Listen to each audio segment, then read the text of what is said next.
with Rebecca Crabtree. Feeling cooler today, mostly cloudy with a mixture of sunshine and scattered showers. Some of them will be heavy and possibly thundery at times. The temperatures today reaching a high of 18 Celsius. Have lunch with Allan Beswick. BBC Radio Manchester. How do you? All right? Good. Telephone number today, same as yesterday, and I suspect we won't be changing it overnight, so we'll be the same tomorrow. 0161 228 2255. The email address, same applies, radiomanchester@bbc.co.uk, and the text number, 07786206951. Have you ever been to a pawn shop? No, I don't mean what, PAWN, the one with the balls, that won't help. No, I mean a pawn shop where you know, put your stuff in. I've got to be careful how I describe this. Where you put your stuff in, they give you some money and a ticket, and you can go back later and redeem it. Presumably for a slightly higher price. And if you don't redeem it, they end up owning it, and they can sell it in return for the money they've lent to you. Exactly. Have you ever used one? What was it like? I'm not thinking of it, not yet. It may come to that. Every possibility it'll come to that, but for the moment, mind you, I've got nothing worth hocking. Mind you, they hock everything. They used to, in the olden days, they used to hock their best suit, didn't they, and then get it out again on Saturday. Yeah, but that was partly to do with the fact they had no wardrobe space, I'm sure. Anyway, the reason I ask is because it says in the Daily Mail today, so obviously it's true. In the Daily Mail it says, the credit crunch is forcing families to turn to pawnbrokers to shore up their finances. The number of high street pawnbrokers stands at more than 800, compared to less than 100 in the early 80s. That's according to the National Pawnbrokers Association. The chief of that body, Des Milligan, says the industry is very busy indeed. And it's the middle classes, that's you and me out, it's the middle classes who appear to be short of money. Yeah. Harvey and Thompson, their pawnbrokers, yesterday announced a 79% jump in its half-year profits. So have you ever used one? You can be anonymous. You don't have to come on and, you know, lay your secrets before the nation. It just I'd be interested in how it was. Because you have to presume, don't you, if you're going to be putting things in hock, if you're going to give them to the pawnbroker, you have to presume that your circumstances will improve sufficiently within a reasonable period of time in such a way that you'll be able to purchase it back. Well, that's the first thing.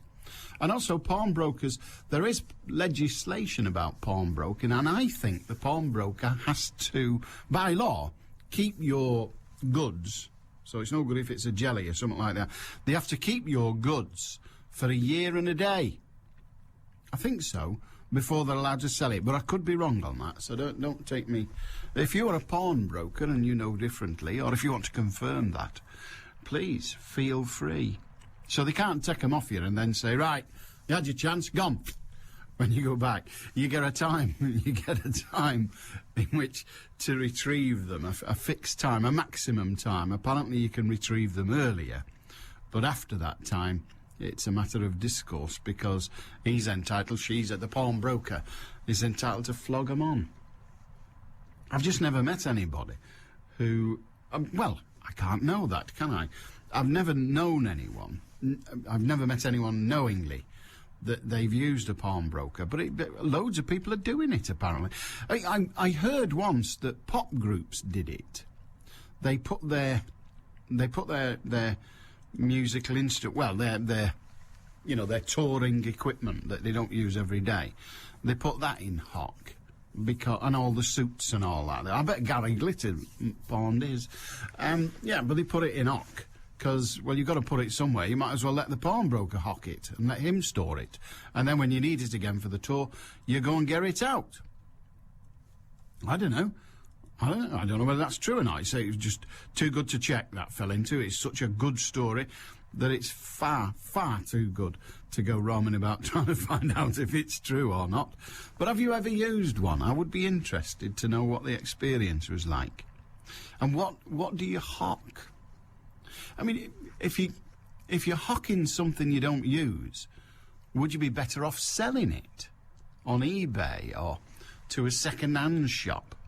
I saw a second-hand shop, one of those high street second-hand shops the other day, and that was now a pawnbroker, and I don't think it was last year. I think last year it was just a second-hand shop, but now it's a second-hand shop, and in one corner of the window they've got a section for jewellery, and outside the door they've got the 3 balls, you know, the sign of the pawnbroker. They've got the 3 balls hanging, indicating that it is a pawnbroker. But there's been a huge increase in numbers, according, again, to this article in the Mail. There were 100 20 years ago, less than 100, fewer than 100, I think what they mean. There were fewer than 100 in the early 80s, so I suppose that is 20 years ago, isn't it? Fewer than 100, and now there are more than 800. Now, I don't know that people are poorer today than they were all that time ago, 20-odd years ago. I suppose with the diminishing economic climate, or the worsening economic climate, I suppose people are feeling poorer, and maybe they think it's a temporary setback, so they go and pawn their tackle. I don't know. I mean, I'll be intrigued. You're not going to talk about that, obviously. You can talk about absolutely anything. We don't care. You can pick the subject, and I will happily discuss it with you. And if there's any questions you want answering, well, we've got access to thousands and thousands of people, tens of thousands of people around Greater Manchester, who are just sitting there waiting for the opportunity to assist you. So that's it. We're all in this together. Oh, I know it's the Maya, but we are all in it together. So there's the details. 0161 228 2255. Radio Manchester at bbc.co.uk. Text 07786 206 951. Mike in Gorton with you in 40 seconds. Next Tuesday, Eamon and Diane's guest producer is Professor Ian Morrison from Jodrell Bank. We don't know why our universe can actually support life. There's nothing in the laws of physics to say that it can. One possible reason is that a creator, we might call God, produced the universe so that we could be here. Ian Morrison. If another alien race, perhaps running out of its own resources, finds that here is somewhere good to be, we might get invaded. Eamon and Diane, produced by Ian Morrison. Searching for E.T. Tuesday morning at 6. At BBC Radio Manchester. A very good day to you. How are you doing? You all right? Good. Mike in Gorton. Hi, Mike. Good morning. Good afternoon. Either of those? Hello, anyway. Hello, anyway. What can we do for you? That's a very serious question to ask you. The problem is cracking up people in our avenue, and basically people are falling out over the question. It's very serious. To me, it's serious to the economy. It's serious to the environment. Can you answer this question, Alan? Because we were going to write to our MP, but then we decided, no, Alan's more intelligent than the MPs, so we thought we'd ask Alan. He will know the answer. Well, you need to ask me. On a toilet roll, which way do you put a toilet roll on a toilet? People in the background might be giggling and laughing, but it's quite serious. Do you put the paper against the wall, or do you put the toilet roll on the top so it comes on the outside? The answer is any way you like. Oh, no, there is a correct answer. Well, that is the correct answer, any way you like. I don't think there's any law on it.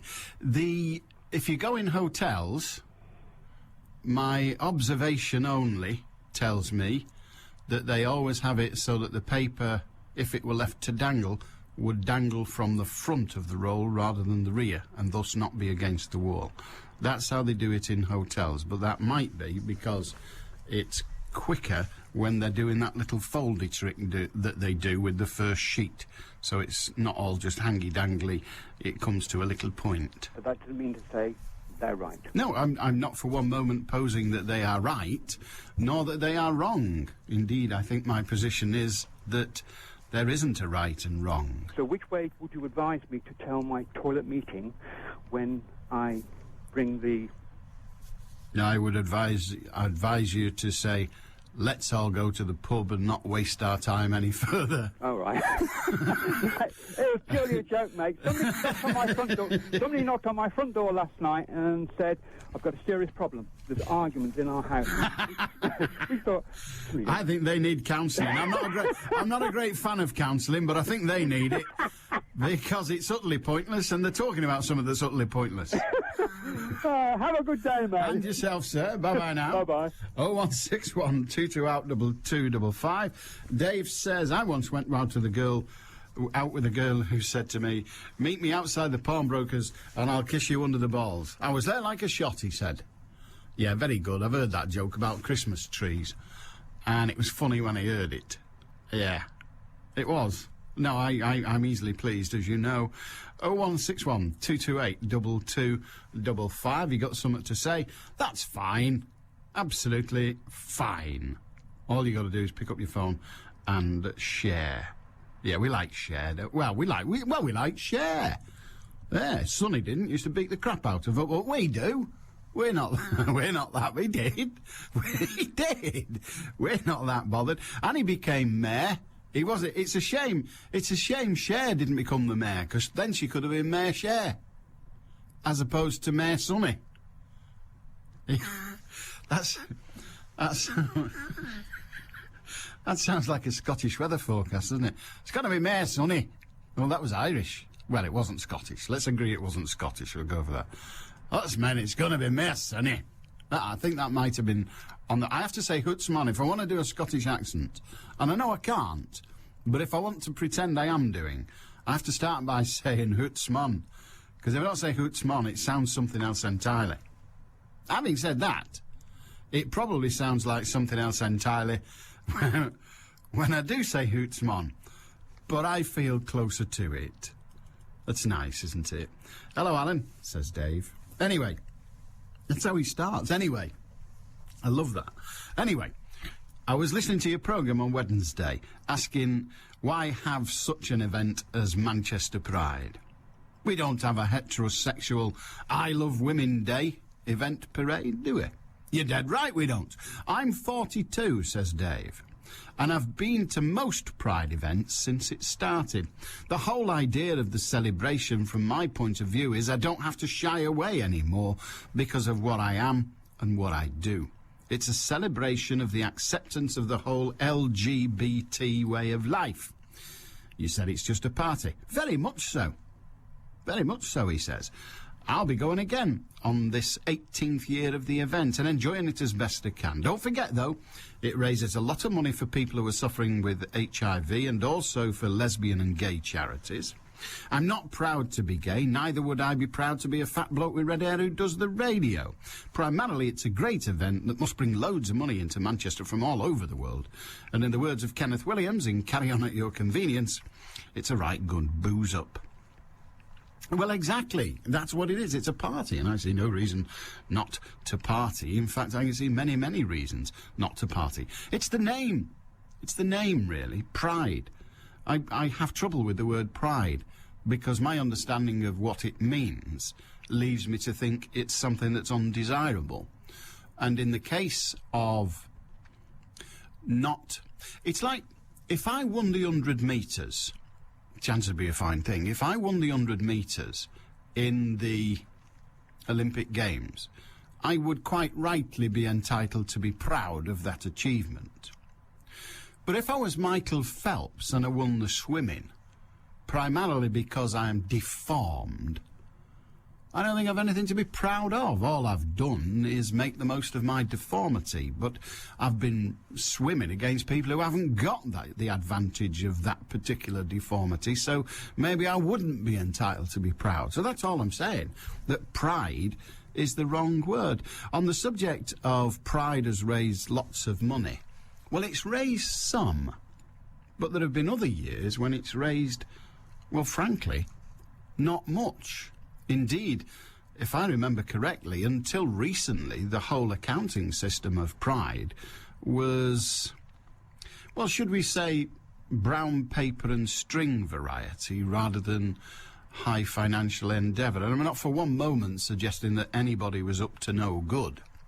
but I think the finances of the charities surrounding HIV and AIDS in the past, or at least the people who've raised funds under that aegis, the finances have been untidy, and untidy finances usually mean financially unproductive. That's not to say, I repeat, because I don't want to cast aspersions, I repeat, I don't think anybody had their hand in the till.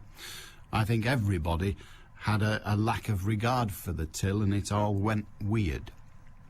Fear not, I've been involved in such organisations myself. When you're dealing with charitable money, it's very, very hard to be efficient, because of course efficiency is expensive most of the time, and they did suffer from that. I'm not decrying it, but if you're gonna clutch at the fact that they raise lots of money, then all right. But let us also examine that sometimes that money hasn't been, should we say, perfectly accounted for. And I repeat, I cast no aspersions at any individual or organisation, not because I'm frightened of a libel suit, but because I don't think any need casting. There's enough people watching it. It's 12 on BBC Radio Manchester. News headlines. Anna Dawson. There's been a big rise in the number of pupils getting top A star to C grades in their GCSEs. That's up 2.4% since last year. It's the biggest year-on-year improvement since 1990. E.ON's become the latest energy firm to put up its gas and electricity prices. From tomorrow, gas bills will go up by 26%, while electricity prices will rise by 16%. And research carried out by the University of Manchester has found more teenagers and young adults are surviving cancer. Sunshine and showers for Manchester's weather, highs of 18 Celsius. BBC Radio Manchester, 2020 traffic. Taking a look firstly to the M6, and northbound traffic still struggling, I'm afraid, because 2 lanes of the 3-lane stretch have been closed. That's the inside and middle lanes just after junction 17 at Sandbach Services. Now it's the inside and middle lane, I say, that are closed off just after the entry slip road, so do take care.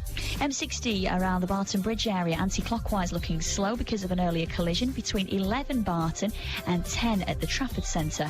And if you're heading through Wigan on the A577, traffic's queuing up between the M58 at junction 5 up Holland and the M6 junction 26 for the Oral interchange. It's roadworks locally that are causing that backlog of traffic. Don't forget, if you can update me further, call in on 0161 244 4951. I'm Cara Banks. Decongesting Manchester, one car at a time. 2020 traffic. BBC Radio Manchester. Jessie says via email, regarding the toilet roll issue, this is for Mike, I remember some years ago research was done, in America I think, it's a good guess, Jessie, if it's going to be done, it'll be done in America, which concluded that if the toilet roll was positioned falling against the wall, people used less. I'm sure you will be suitably impressed. Or not, says Jessie. or not indeed.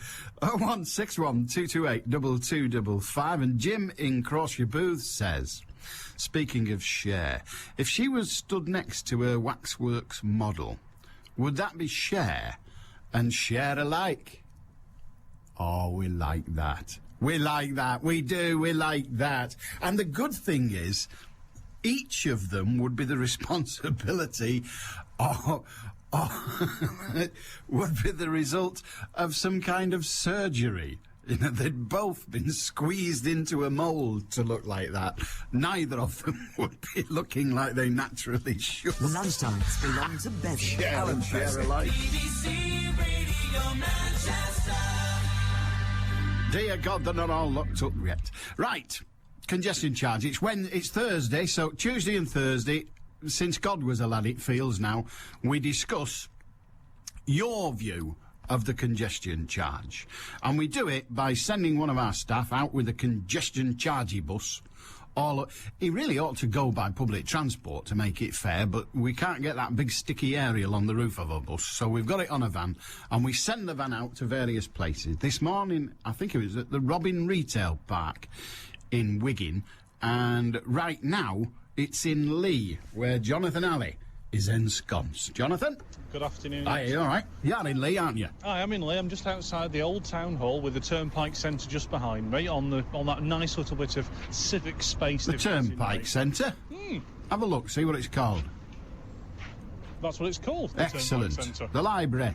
Indeed. Nobody calls it that. It's the library. The library, the Derby Room, and the Turnpike Gallery. Nobody calls it that. It's the library, for God's sake. Next to the big church, opposite the car park. We know where you are. Exactly, that's where I am. And as you mentioned, I was in Robin Park this morning talking to people in Wigan about what they think of this idea of having a congestion charge, which of course is linked to nearly £3 billion worth of public transport improvements. Now, of course, if this gets the go-ahead after the referendum in December, Lee could then be the final terminus of one of the dedicated bus lanes that will run into Manchester. But what else is on offer for Wigan? Manchester's congestion charge station is BBC Radio Manchester. So if you live in Wigan, here's how it's looking for you. Cash from the congestion charge will mean a new 22-kilometre high-tech bus route from Lee to Manchester via Salford. Buses will run every 15 minutes along their own trackway and traffic lanes. There'll also be more buses running for longer hours on the general network. Trains will get extra carriages at peak times to carry more passengers, and you'll see improvements at rail stations in Hindley, Ince, Bryn, Pemberton, Gathurst and Apley Bridge. A transport interchange will be created by linking the bus depot with Wigan Woolgate and Wigan Northwestern. You'll see more CCTV, interactive transport signs and yellow school buses. But what you won't get in Wigan is the tram. There are no plans to extend the Metrolink to Wigan. Charge or no charge? Tell us what you think. Manchester's congestion charge station is BBC Radio Manchester. Jonathan. Now, of course, Wigan is slightly geographically isolated from the rest of Greater Manchester and is one of those unusual councils in the fact it's not actually split by any of the proposed charging zones. So I've been asking people on Robin Park this morning what they think about the idea of a congestion charge with public transport improvements. If it helps public transport, yeah, fair enough, but you can't always rely on public transport. I mean, I start work like at 1 o'clock in the morning. There's no transport at that time of day, so I need a car. I'd vote against it. If it works all well and good, you know, if it makes public transport better, but I can't really see it to be. I mean, which way would you vote in a referendum? Against it. Why? Because I think we're being charged too much for loads of other things. I don't think that it should be necessary. I think there should be funding from elsewhere. And the things that they say the money's going to be spent on, in the congestion brochure that they gave us, it doesn't say anything about what the charges will be for the improvements for the transport, local transport. So that's my concern. That was one of the things I was going to report back. So in the referendum, which way will you be voting? Against. It would be good if it was spent on public transport, but you've got to put the public transport in operation before you bring that in. Which, if I remember correctly, Jonathan, is precisely what they say they're going to do. Indeed, but I've just actually been approached by someone who was telling me that they just don't believe the politicians. They do not believe the fact that this will actually happen. The public transport improvements will be in place before the congestion charge is introduced. And having spoken... that individual's not alone in that view, is he? Indeed not. I think that this individual who came up to me about 5 minutes ago said he just didn't trust any of the politicians, and that was the main problem. And that was one of the main issues this morning, speaking to people in Wigan, was that they just didn't actually, A, trust the politicians, or B, believe that the transport improvements would be in place before the congestion charge was introduced. And there's still a certain amount of, people are uncertain about what this all means, even though they've had their congestion charge pack, the explanation from Greater Manchester Passenger Transport Executive. But Jonathan, as that guy pointed out, I think it was a chap, no, it was a lady, she said, well, I've had the information pack and it tells me what they are proposing to put in, but it doesn't tell me how much it's going to be. Well, I think it does actually explain how much it will be, and I think they've said that it will be no more than £6 by 2013, which is the earliest they reckon that this could be introduced as a congestion charge, and 80% of the public transport improvements. But we come back to the uncertainty that people have about actually believing that this will actually go ahead in time and the public transport improvements will be there. We shall see. Jonathan, thank you very much indeed. If you want to have a word with Jonathan, he is, as we say, on the... You'd call it the flag market anywhere else, but it's not a flag and it's not a market. But it's just outside Lee Old Town Hall, by the library, by the church, and I've forgotten who the saint is of that church. Yeah. But I can tell you, Richard Arkwright got married there. No, not him with the till. No, the one that invented... Well, he sort of industrialised cotton, didn't he? I'm not going any further than that. He was from Preston anyway, and a wig maker. It's 12:30. If you've got a view on the congestion charge, I'd like to hear it. You can express it in a variety of ways, including formally, via the documentation, and you will get the opportunity. That's the thing. There's going to be a referendum.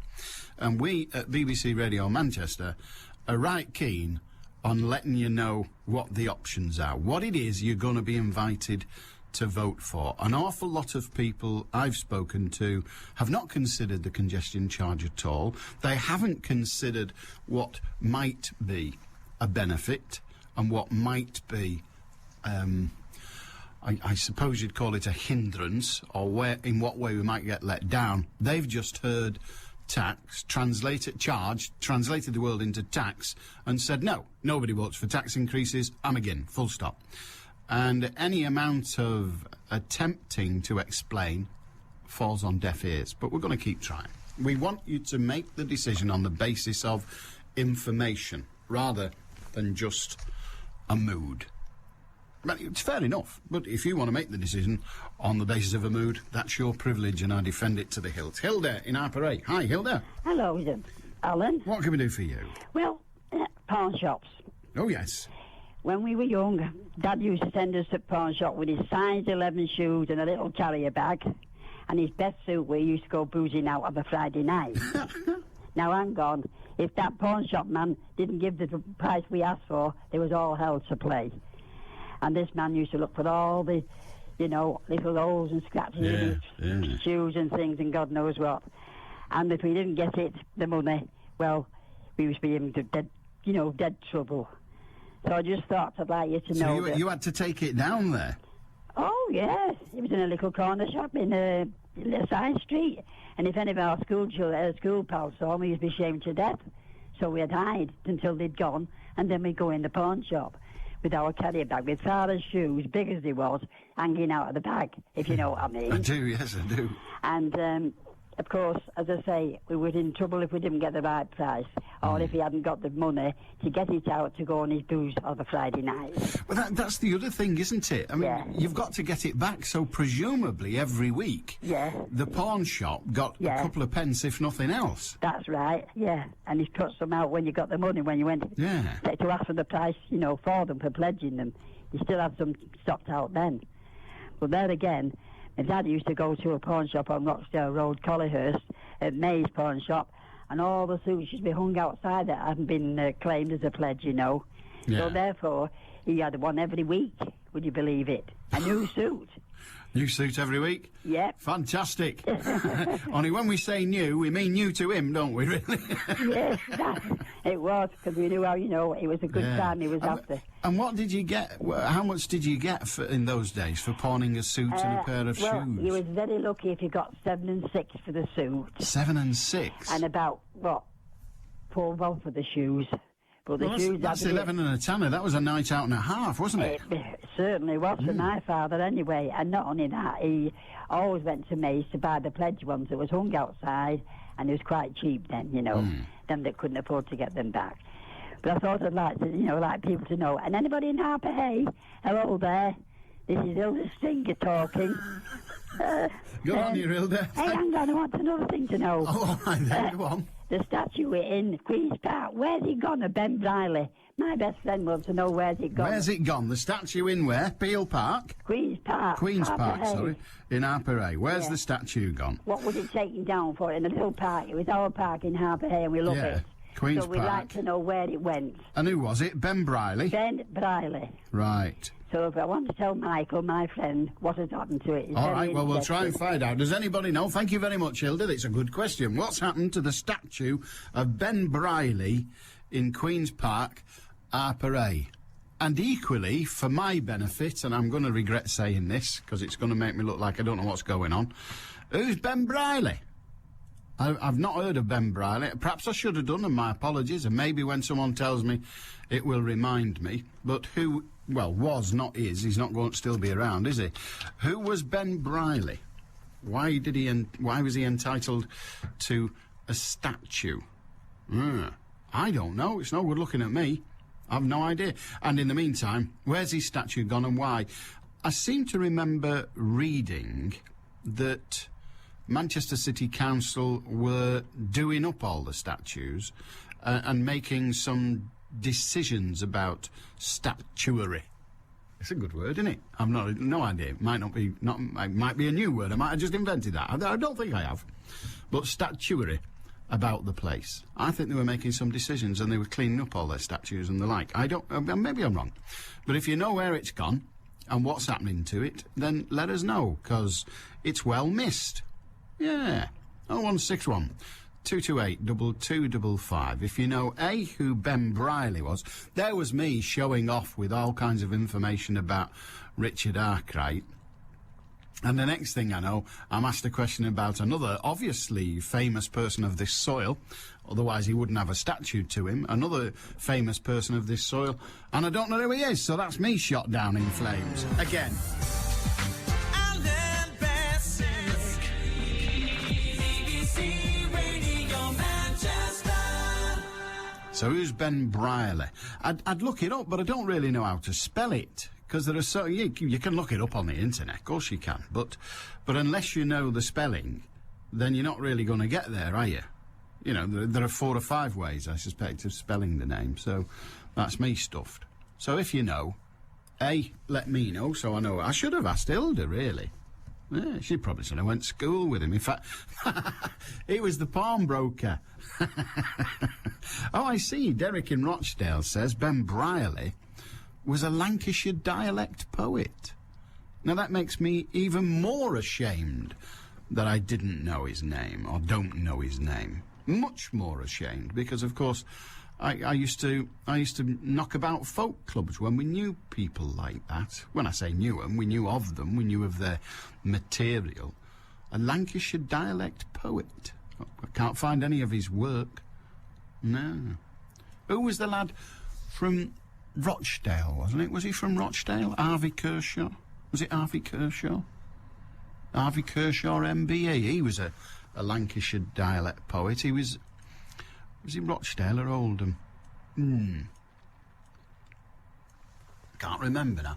He did Clogs, which had that wonderful he wrote a poem called Clogs, which was on an Oldham Tinkers LP called. What was it called? Can't remember. Doesn't matter. I'll ask John Howarth next time I see him. Anyway, it had a line in it then. If you're doing a job like fotching sonding, a bug blind in the upstairs London, as'll need a gradely understanding, try Clogs. Don't look at me like that. That's what the poem said. And he did one called The Picture. The Street Scene, it was called, The Street Scene. And it was Deep Lancashire, the LP. And it wasn't just the Oldham Tinkers, it was a compilation of Lancashire comedic and serious folkies. In fact, I think it was the first recording Mike Harding ever appeared on. But never mind.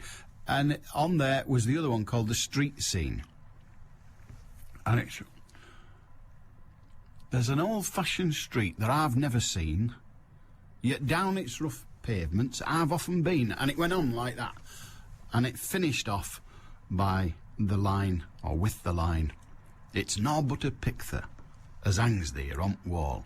And the picture, or picture, that Harvey Kershaw was referring to was, of course, a picture by the great Lancashire artist, Lowry. So there you are, Alice Lowry. So there, we've all learned something. What I've not done is learnt who Ben Briley was, or how you spell it, so I can look it up. But more importantly, from the point of view of Hilda, what happened to his statue? David says, I have used a pawn shop. Back in 1960, it was May's Pawnbrokers on Greengate, Salford. Money was tight. Me, the wife and baby were living in a bedsit on Lower Broughton Road. The only thing worth pawning was me suit that hadn't been paid for anyway. When I went back to redeem it, I noticed a ring, a diamond ring. I tried it on my little finger. Well, it was the same size as my wife's wedding finger. It cost £15. But I reckoned as it was a pawn shop, it was probably worth more. The following week, I couldn't afford to get my suit out. The money went on coal for the fire. And we didn't have any.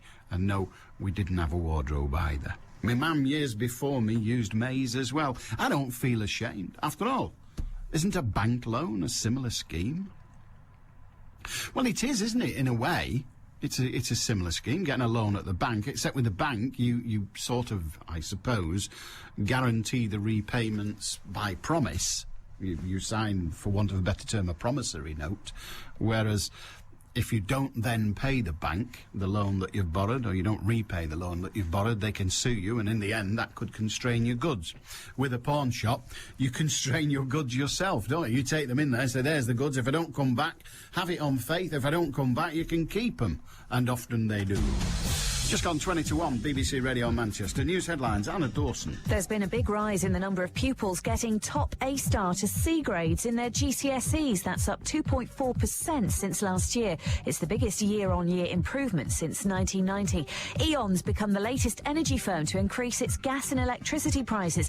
From tomorrow, the company's 5.5 million UK customers will see gas bills go up by 26%, while electricity prices will rise by 16%. And research carried out by the University of Manchester's found more teenagers and young adults are surviving cancer.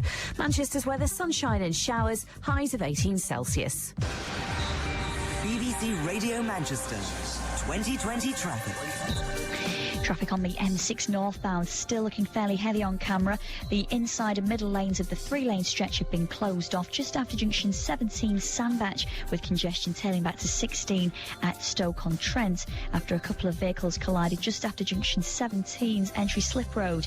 And now to the A577, and traffic's queuing between the M58 at junction 5 of Holland through to the M6 at junction 26 at the Orrell interchange. A roadworks in the area causing that backlog, and if you're using the trains, delays of up to 30 minutes can be expected between Wigan North Western and Liverpool Lime Street after a road vehicle hit a bridge at St Helens Central. Make sure you check with National Rail before you travel. Don't forget, if you can update me, call in on 0161 244 4951. I'm Cara Banks. BBC Radio Manchester, Sports with Will Perry. Good afternoon. Well, we'll start with the cricket. It's been drama after drama with Lancashire this season. They're at Kent in the County Championship, and they've had a good first session, bowling the home side out for 283 runs. But could it get any worse with the bat, Chris Malaband? Difficult to imagine, Will. When you lose a wicket to the very first ball of your reply, then it's quite hard to beat that. 5 for 2 now, Lancashire, after 6 painful overs. Mark Chilton, in his first outing since the 16th of May, is unbeaten on 0, and with him Francois Duplessis, promoted to number 4, is on 3. No Stuart Law so far today. We didn't see him field, and he hasn't come in so far, so we're just waiting to hear whether or not he may be ill or perhaps has picked up an injury. Luke Sutton captained Lancashire this morning. They had a good first hour, picking up Amjad Khan for 16, Robbie Joseph for the same score, and finally Grant Jones was LBW to Glenn Chappell for 106. Chappell finishing with 3 for 56, and Dominic Cork 3 for 43. But Lancashire's start, as I say, off to the worst possible start. Robbie Joseph's opening ball, bowling Paul Horton, middle stump, 0 for 1 at that stage. Malloy was then dropped straight away by James Treadwell at first slip, but he didn't last much longer. Treadwell picking up a catch and Loy gone for 2. Lancashire in reply to 283, a 5 for 2. Thanks, Chris. We'll be live at Canterbury throughout the afternoon here on BBC Radio Manchester. 2 more medals for Great Britain at the Olympics today. They picked up their 17th gold this morning. Ian Percy and Andrew Simpson won the star class sailing, and for Percy it was a second Olympic gold. I felt good this morning. I knew we could have the better of him. I had the same thing 8 years ago with the same guy. I knew we weren't going to bottle him. We didn't.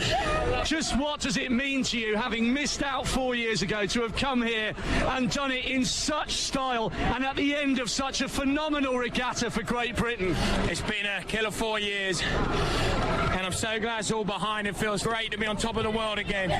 Earlier, David Davis took silver in the men's 10-kilometre open swim after leading for all but the last few hundred metres of the race. He finished 1.5 seconds behind Dutchman Martin van der Weyden, but wasn't happy with the tactics used by some of the other swimmers. I felt a bit violated, to be honest. You know, people swimming all over me, hands, feet. I've had my goggles knocked in my eye, I've had a fit on my mouth, I've had slap face. You know, they do swim all over you, but, you know, I give as good as I got as well, because, you know, you're not aware of what's around you, and there's just a massive pack, and they're all, you know, going for the front, so it's expected of it. Really, it's a real tough sport, really brutal. You really got to think on your feet, and like I said, third event, silver medal. I think that's, you know, a really, really proud moment for me. Sinead Reid, part of the Manchester-based cycling team, will have to wait another day to compete for the BMX gold medal. Thunderstorms postponed today's action. Boxer Billy Joe Saunders has been suspended by the Amateur Boxing Association after allegations of lewd behaviour at the pre-games training camp. Saunders was beaten in the second round of the welterweight competition last week. Meanwhile, the president of the International Olympic Committee, Jack Rogger, he's criticised double world record breaker Usain Bolt. Rogger thinks Bolt should have been more respectful towards his rivals in celebrating his 100 and 200 metre gold medals. Mikel Silvestre has become the first player in 34 years to move from Manchester United to Arsenal. Brian Kidd was the last. Silvestre signed a 2-year deal at the Emirates Stadium. Brazilian striker Joe will be back to try and help Manchester City qualify for the first round proper of the UEFA Cup. He'll return from the Olympics on Saturday in time to play in the second leg of the qualifying tie in Denmark against Midtjylland. The chief executive of the Football Association, Brian Barwick, has refused to be drawn on whether he's quitting because of a dispute with Chairman Lord Treesman. The FA confirmed after last night's draw with the Czech Republic that Barwick will leave at the end of the year, but he's happy with what he's achieved. I'm proud to have been in charge. I'm a huge football person in terms of my love for the game. And for me to have been the chief executive of the Football Association was a very special thing. And who knows where my life will take me. I'm really proud to have been able to do the job. And I think we've moved the organisation on leaps and bounds. And, you know, that's really important to me. In Rugby League, Salford are being linked with a move for Queensland Cowboys centre Mark Henry. The 27-year-old can play on the wing and at fullback. Don't forget, from 7 o'clock this evening, it's the Rugby League programme with Jack Dearden and Trevor Hunt. They're joined by Warrington's Paul Wood. To be a part of the greatest events in the world, the fast, the strong, the skilled, and the graceful have come from afar at great personal sacrifice. You can be part of it live or via highlights day or night on TV, radio, HD, red button, online or on your mobile phone. The 2008 Olympics, whenever and wherever on the BBC. Wherever, whenever, whatever. 0161228 2255 if you've something to say today. Vernon in Atherton. Hi, Vernon. Hi, Alan. What have you got? You're on about blokes wearing shorts last week. We were, yes. Awful. Well, I've come across a magazine. There's a little fat bloke here on front page. Remember the Inquirer? Pardon? The Inquirer. The Inquirer? 1998. Good Lord. I think you're in your back garden. In my back garden? You've got a pair of shorts on, haven't you, on hiking boots?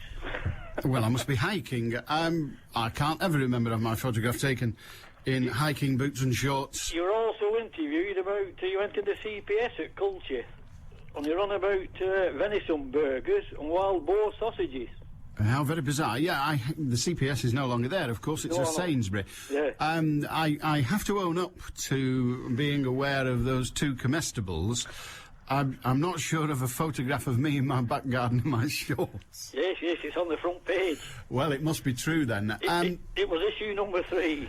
OK. What I can be certain of is that I wasn't out and about and going to work. I was just when you mentioned these blokes with yes. the shorts on, you know. Well, I'm not decrying shorts. One has played a certain amount of sport and one wears such things from time to time. And even in the privacy of one's own garden, one may. It's people wearing them as if they're not for that, but going out to work in them and the like. Dear God. And how were the wild boar sausages? How were they? Yeah. I've no idea. You tried them. I don't think I did. Yeah, there's an article here about you. Well, you mustn't believe all you read. Oh. Anyway, they're not there anymore, so it's a bit of a shame, really. Well, it's 10 years back. Yeah.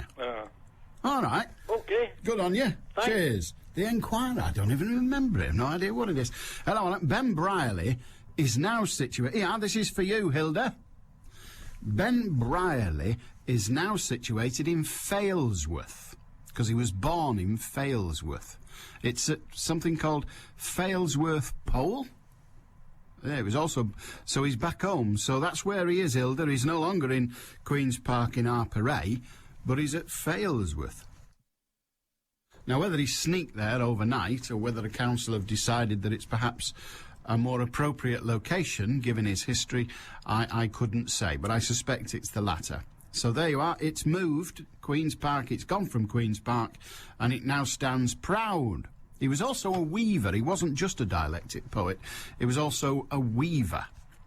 Whether he was famous as a weaver or just famous as a poet, I'm not able to vouchsafe at this stage. But there you are, Hilda. It's moved. Ben Brierley's gone. He's gone home. He's in Failsworth Pole. No idea. Lily in Heywood. Hiya.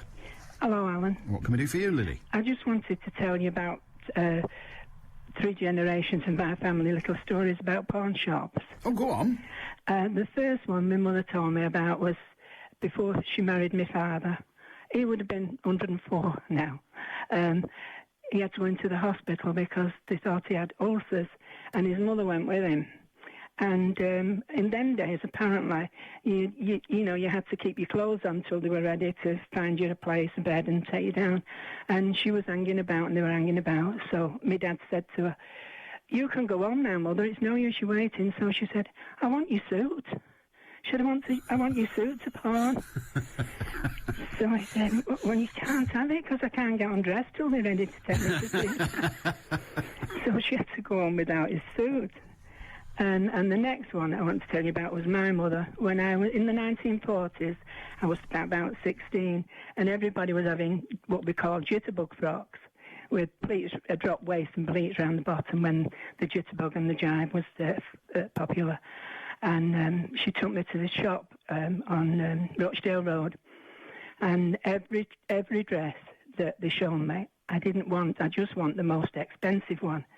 And it was a blue wool mixture with all these pleats around. And I said, I don't like that. I wanted this particular one. And she didn't have enough money because my dad died when he was 37. She had 4 children. So she said, "Come on." So she took me out of the shop. She had 4 children. I'm surprised it's not her that died. I know. But go on. I know, she was only tiny. She worked till she was 68 as well. She was fantastic. Anyway, I said, "Where are we going?" She said, "Come on, we'll get on this bus." And she took me to the pawn shop, took a wedding ring off and pawned it, and then took me back on the bus to the shop and got me the dress that I wanted. Gods. And so that was my mother. Yeah. And then in the 50s, when I had 2 children and no money, I took them for a long walk, never told my husband, and went to another pawn shop. I think it was called Morgan's off Queen's Road. And pawned my engagement ring. And I never, ever told anybody until I've told you now. Really? And did you ever get it back? No. Oh, dear. No. You never got it back? No. That's horrible, isn't it? Yeah. Eh? And I told my husband I'd lost it. Dear me. And I never got it back. Oh, dear. So that was, 3 little stories about pawn shops. Not all good news. No. Yeah, well, thank you for that. Thank you Okay. very much. And there you are. You've told the world now. We all know. Yeah, and I'd just like to say I had the best mother in the world.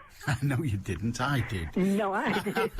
And your daughter or son is now saying, no, Lily was the best mother in the world. Good on you, Lily. Thank you very Okay. much indeed. Thank you. Bye-bye. Have a good day. And we are all meant, and not everybody is fortunate to hold the belief, but we are all meant to believe that we have the best mum in the world, aren't we? 0161 228 2255. Lily told the story of her mother pawning her wedding ring, and I knew a second-hand dealer. And he was a second-hand dealer of the general standard, a bit flighty, a bit hot off the mark, and wouldn't give a bug a pair of leggings. And his name was Ray. I'm giving you no more information than that, because I've just offended. I've just impugned his character, but never mind. And he ran a fairly tight ship in his second-hand shop. But if women came in to sell their wedding ring, he would refuse to buy it off them, and he would say, what I will do, I will give you a loan against it, and I will hold it for a year, and I promise you I won't sell it for a year, and when you come back, I'll sell it back to you, and I'll sell it back to you for the price you've just received from me. And he maintained that, and he carried on doing it. And he did it. I knew him for, I suppose, 5 or 6 years, and he did that all the time. And I just thought, what an incredible thing, because he really was a shifty sort. I mean, it wasn't. I mean, I'm not suggesting he was a crook, but he wasn't the most honest man on earth. But on that, he was watertight. He was extraordinary. But people are funny, aren't they? Les in Cheadley Hume. Hiya, Les. Hi, Alan. What have you got for us? I'm Ben Briley. Go on. You came off Rochdale Road and turned into the gate at the bottom at the junction with Conran Street. Yeah. And you came down a little path and it was a circle and Ben was there. Yeah, right. And I don't know, I can't remember. We used to go from Alfred Street School in the 20s and 30s down to the museum in Queen's Park. And we used to always stop and have a look at Ben and hear all his history. And I can remember on the front of it there was a passage of some sort. The only thing I could remember out of it was that if we wanted to climb, we had first to make our own ladders. Ah, and that's great. The only thing I can remember out of it. Yeah. Fantastic. It's Yeah. a great line, that, though, isn't it? It is, yes. Yeah. Yeah, we like it a lot. Yeah.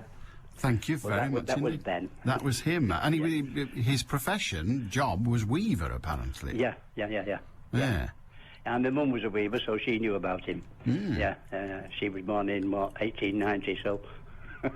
Excellent. Well, thank you very much indeed. Okie dokie. Dialectic poet, but I like that one. If we are to climb, we must first make our own ladders. Yes, that's was a right good. in the middle. I don't know whether it's gone with him, the plinth. Yes. Whether it's gone with him to Paul.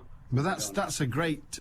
A great sort of, if you like, a mantra for the working classes, isn't it? Yes, it was. We can stay down here for as long as we like, because there ain't nobody going to come down and get us. We've got to work together, make a ladder and climb out. Climb it, yeah. Yeah. Fantastic. Okie dokie. Thank you very much indeed. Right, see ya. That's a phrase worth going down in history for, isn't it? Colin in Bolton says, in response to your view that our government shouldn't concern itself with the activities of other countries, I suggest every human being in the world has the moral right to the kind of freedom that we have in this country. And if certain states are preventing its citizens from having such freedom, then those citizens also have the right to be liberated from such oppression in the interest of equality in a better world. But that's a nice, laudable objective, Colin, that we perhaps can all trumpet from the rooftops. But in thus trumpeting, we lead to the next stage. What do we do if a country is not prepared to allow its citizens to have the freedoms, limited though they are, the freedoms that we have in our country, first of all? What are we to do? Well, if you talk to George Bush and you talk to Tony Blair, and now it seems Brown, if that country also has the benefit of having something we want, like oil, then what we do is we go in there and kill a lot of them. Because that's what we've done, in the belief that we will make it a better place. It ain't got better yet. It might do eventually. And if you think, well, OK, that's the price worth paying, what about the citizens of Northern Ireland, particularly the Roman Catholic citizens of Northern Ireland, who were politically repressed and oppressed for 4 centuries? How would we have felt if the Irish government, or indeed a entirely foreign country, Spain, France, America, had decided to invade Northern Ireland in order to impose a truer, more democratic system on them? It gets very, very dangerous indeed if we start saying, well, that country's citizens are suffering as a result of the policies of its government, the democratic policies of that government, and therefore we must go in and impose a better system. Because as we've noticed in Iraq, it doesn't always go according to plan. As we've noticed in Afghanistan, it doesn't always go according to plan. And there are nations who, frankly, believe that the kind of government they have is better than the kind of government system that we have. They'd have some trouble convincing me of that. But that is what they believe. No, Colin, yes, we can care about what goes on in other countries. I most certainly do. What we cannot do is say that, and we will be the officers who decide violently to improve it.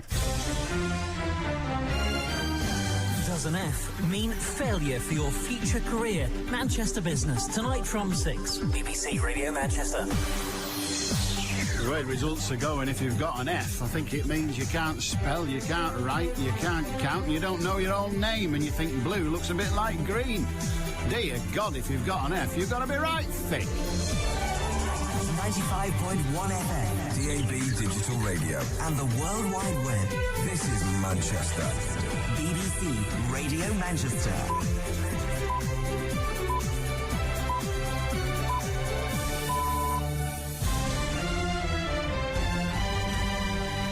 At 1 o'clock, the number of students getting top GCSE grades reaches a record high, and Gary Glitter could be forced back to the UK tonight. And Lancashire at 8 for 3 at lunch. Mostly cloudy with some bright spells, but 1 or 2 showers. Highs of 18 Celsius. And traffic on the M6 northbound still queuing. 2 lanes are closed. The inside and middle lanes just after junction 17 at Sandbach.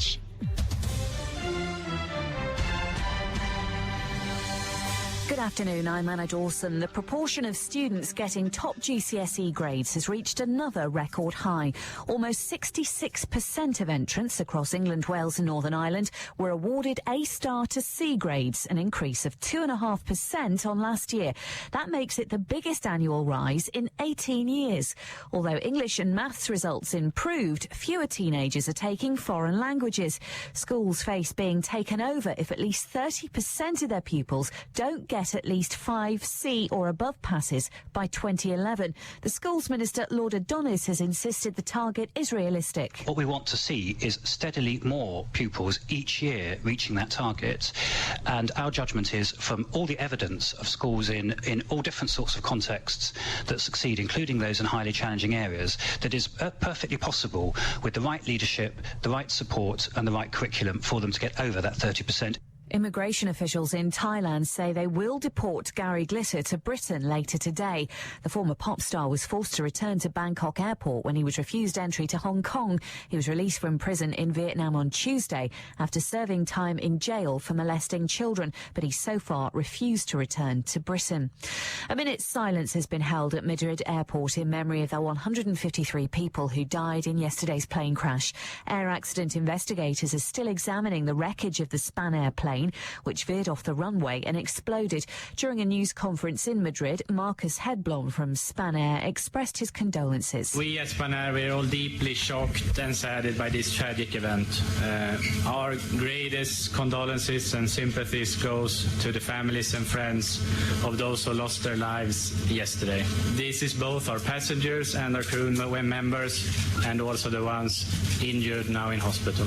E.ON's become the latest energy firm to increase its gas and electricity prices. From tomorrow, the company's 5.5 million UK customers will see gas bills go up by 26%, while electricity prices will rise by 16%.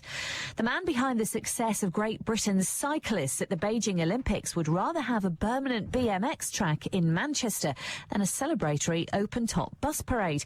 British cycling performance director Dave Brailsford says he's only got planning permission to keep the temporary BMX track built for Sinead Reid in East Manchester open until the 29th of August. Manchester City Council say they do plan to keep the track, but it needs to be altered for public use, and it'll take them 2 years to do that. Research carried out by the University of Manchester has found more teenagers and young adults are surviving cancer.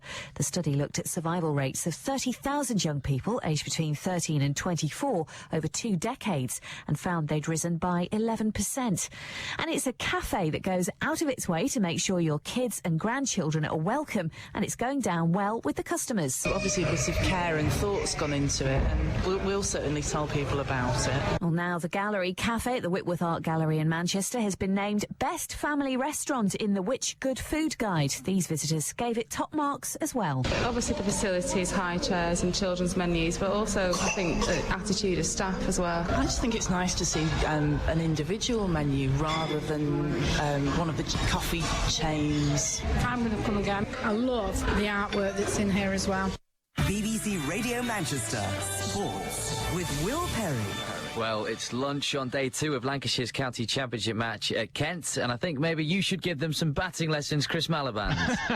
I'll dust off my grey nickels. 8 for 3 after 10 painful overs in the Lancashire reply. Horton to the first ball of the innings for naught, Loy for 2 and Chilton for 1. The 3 men out, 2 for Joseph and 1 for Khan, as Lancashire make a dire start to their reply to Kent's 283 all out, 3 wickets each for Chappell and Cork. The morning was going well until the Kent innings closed, but Lancashire's reply so far has been painful to watch. 8 for 3 at lunch. More bad news from Canterbury throughout the afternoon. Great Britain have picked up their 17th gold at the Olympics this morning.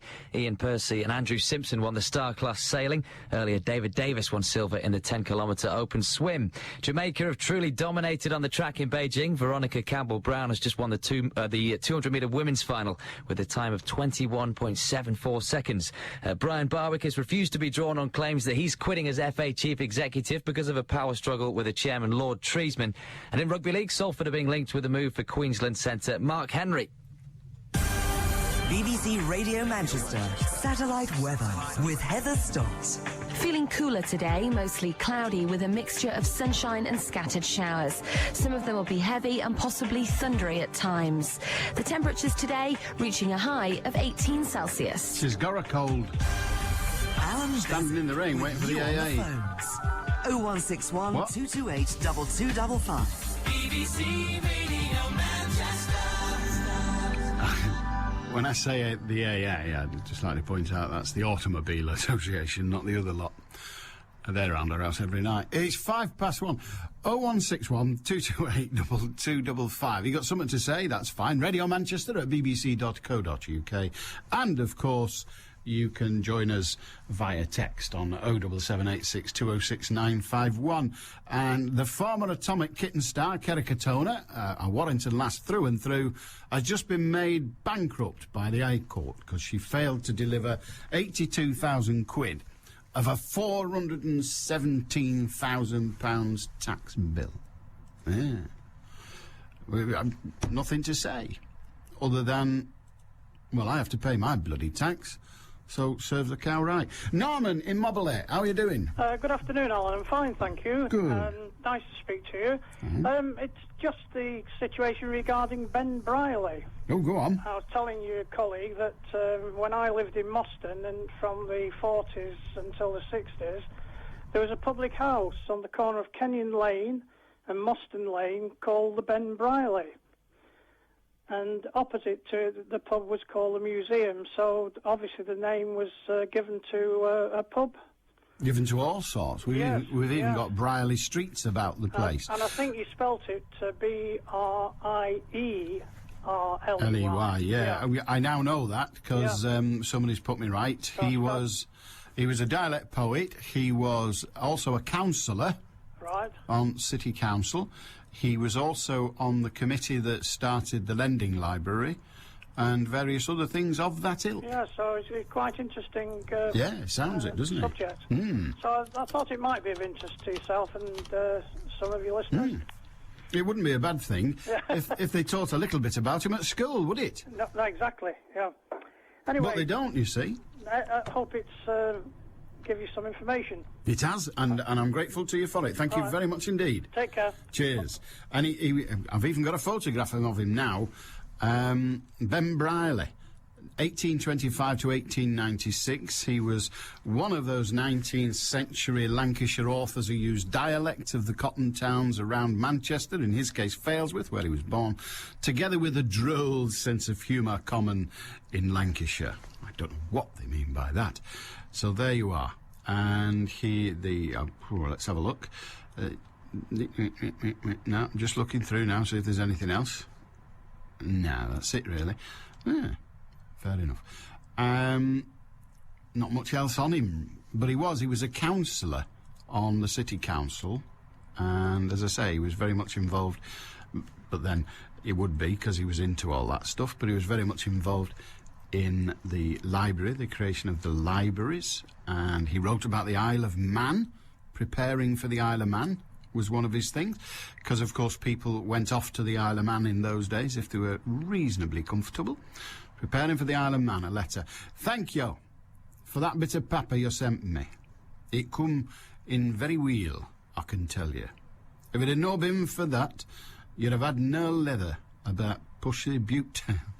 No, I can't. No letter about Pussy Butte Tail. I have no idea. I can't do it. I can't do Lancashire dialect unless I'm fully equipped and well rehearsed. 0161228 2255. If you've something to say, that's absolutely fine. We'd love to hear it. 0161228 2255. And if you've something to say, well, that's fine. And I'm surprised because each day that we've covered the community, the congestion charge, we've got people raving about it, and today not much. Chris in Middleton says the national minimum wage is £5.52 times 40 hours by 49 weeks. I'm not really sure why you've made it 49 weeks instead of the conventional 52 weeks, because of course the Working Time Directive means that those who earn the national minimum wage are also covered by holiday pay legislation. But no matter, that's what you've done, and that gives us a wage of £10,819. Therefore, 344 days at £5 a day equals 1,720. Congestion charge if you live in Middleton, Rochdale, Oldham or anywhere else over the M60 outer route and travel by car to work in Manchester at the relevant time. Bus fare for a monthly ticket, £50 times 12, £600, which is only usable in North Manchester.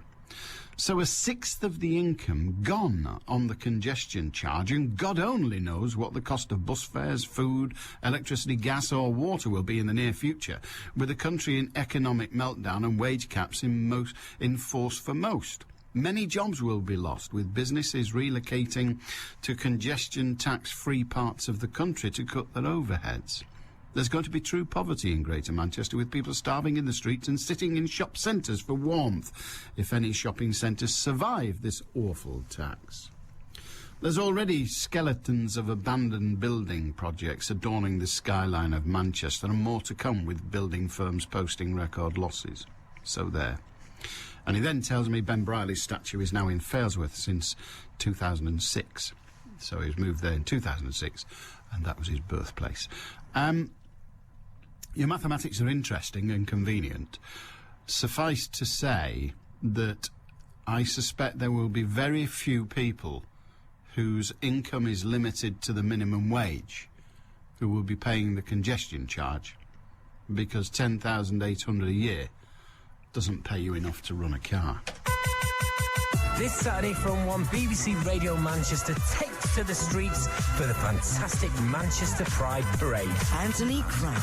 I'll take you to the heart of the biggest carnival in Manchester as over 70 outrageous floats make their way through the streets alongside hundreds of fabulous marchers. Thousands of spectators turn out in the rainbow of colour and cacophony of sound that is the Pride Parade. And you can join them on BBC Radio Manchester DAB Digital Radio.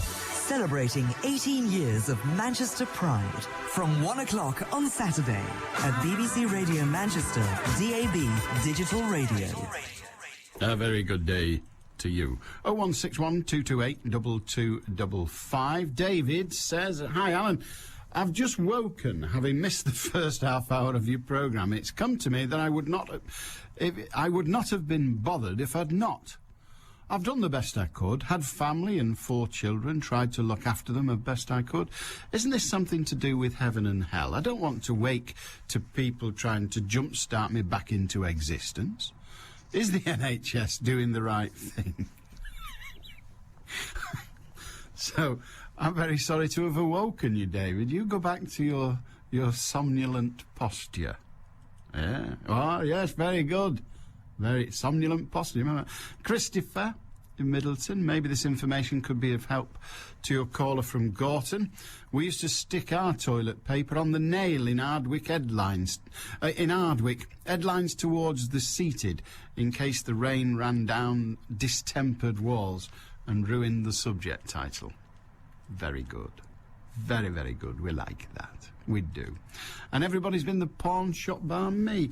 I regularly took my dad's suit to the pawnbrokers. It was a 3-mile walk and we couldn't afford the penny bus fare. And wasn't allowed to waste a penny on the bus fare there, and wasn't allowed to waste a penny on the way back. It was best when we couldn't afford to get it back out on Saturday, because money was saved further by it not being wasted on a night out. It wasn't a bad upbringing, Alan. We were just poor, and Dad didn't like work much. I spent most of my free time over the fields and woods of Derbyshire, scrumping fruit, a couple of hens' eggs here and there, baked spuds. Didn't take any home, though, for fear of a belting. Mr. Glover, the local bobby, whacked us if he caught us up to no good. We made our own kites and catapults, bows and arrows and sledges, played wag a lot from school. Didn't hurt any old folk or smash things up or stab anyone. And we all carried knives, scout knives, jackknives. What happened to the really bad times, I wonder? It's Keith in Blackpool. Well, I don't know. The really bad times, they ain't gone. Alan, says Trevor in Bolton, sports we do not contest in the Olympics. Baseball, basketball, handball, volleyball, softball, table tennis, water polo, wrestling. I can understand why. Because we're not very good, or even hopeless. Does this also apply to football, he asks? Well, on the evidence of last evening, apparently yes. But we should be quite good at water polo, because we've got all them dead good swimmers. And there are water polo teams dotted about the place. The statue at Failsworth Pole of Ben Brierley is the new one. Oh dear, according to NH in Tameside, the original was destroyed whilst in storage in the care of Manchester City Council. Oh dear. Oh dear, dear, dear. Well, there you are. If that is true, how unfortunate is one. One is just saddened that such a statue has been destroyed whilst in storage. Perhaps they pawned it. And I like this from Brian. Alan, at breakfast this morning, my grandson opened a new packet of cornflakes, and inside, in addition to a plastic model soldier, there were 8 GCSE qualifications, all A grade, 4 A levels and a university degree in media studies. He's absolutely thrilled to bits with the soldier. Very good. Oh, dear, dear. And Neil sent me the photograph. You will have heard Eamon and Diane talking about it yesterday because it was in all the papers, of Yoda, the 4-eared cat. We needn't dwell, need we? We all know what we mean. We all saw the photographs, didn't we? The 4-eared cat. No, it is. The explanation is indeed in the title. It is a cat bearing 4 ears. Tom in Failsworth. Hiya, Tom. Hiya, no then. You've just had somebody on putting you right about Ben Brierley. Well, you put me further right, if must you do. Well, that monument in Failsworth, where I'm a resident, was a new one made of bronze. And I've just confirmed with a lady down the road, 90 years of age, that lived in a house in Parkview, next to the park, and she was looking out on the monument through her bedroom window. And she said there was something wrong with it when they come to move it, so they had to make a new one. And it's landed up at Failsworth. Oh, so it didn't get damaged in storage? No, well, I don't know. I only know there was something wrong with it, yes. She said. So they had to make a new one, and they've made a new one out of bronze, and it's in Failsworth, near what you call Failsworth Pole. Yeah. Which is quite right, yeah. Yeah, well, there you are. Well, thank you for that. Oh, you're all right. A bit more knowledge. Indeed, yeah. And I will hang my head in shame should I not remember it. I pride myself on, unless I'm being given orders, obviously, I pride myself on having been told things only once in order to remember them. So I shall do my best to remember. Thank you very much, Tom. So I think we've got to the bottom of that statue. Maybe getting to the bottom of that statue is what caused the problems in the first place. because they were on. They do have a programme, or did have a programme of renovation of statues about the place, because Manchester City Council takes a great deal of effort and pride in maintaining what you might call the public furniture, particularly the celebratory furniture of this fine city, along with the other 9 authorities who do much the same thing in their area. So I was surprised, or would have been surprised, and was surprised to hear the suggestion that it had been, destroyed in storage. That would have been odd in the extreme. But there you are. It wasn't destroyed at all. What it was, that's very good. What it was found to be faulty when it was being taken down in order to move it. So eventually they said, well, let's put it in Failsworth, where the lad was from, which is good, isn't it? Really, that's where the statue ought to be. I mean, I like statues. I like the sort of the public art thing.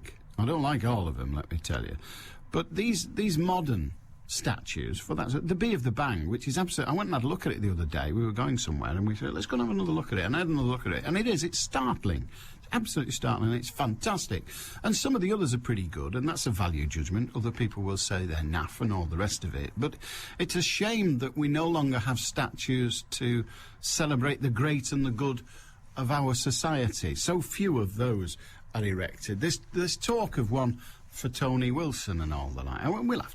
We'll have to wait and see, and once it's erected, we'll then have a debate, no doubt, a public referendum on whether it should say Tony Wilson, Anthony Wilson, or Anthony H. Wilson. Perhaps we could have all three. It's just after 1:20. BBC Radio Manchester news headlines. Anna Dawson. A minute's silence has been held at Madrid airport for the victims of the Spanish air crash. 153 people died yesterday. The number of teenagers getting top grades at GCSE has reached a record high. Almost 66% of entrants across England, Wales and Northern Ireland were awarded A-star to C grades this year. And Warrington-based Kerry Katona has been declared bankrupt at the High Court. It's after she failed to pay the last part of a tax bill. Manchester's weather, sunshine and showers, highs of 18 Celsius. So she's got that comment with Wilson. BBC Radio Manchester 2020 traffic. Let's take a quick look firstly to cameras on the M6, and northbound traffic still queuing despite the fact that 2 lanes have been reopened to traffic. Northbound just after junction 17 at Sandbach, congestion still tailing back to Stoke-on-Trent. As I say, all lanes reopened to traffic, and they reopened within the last 10 to 20 minutes or so.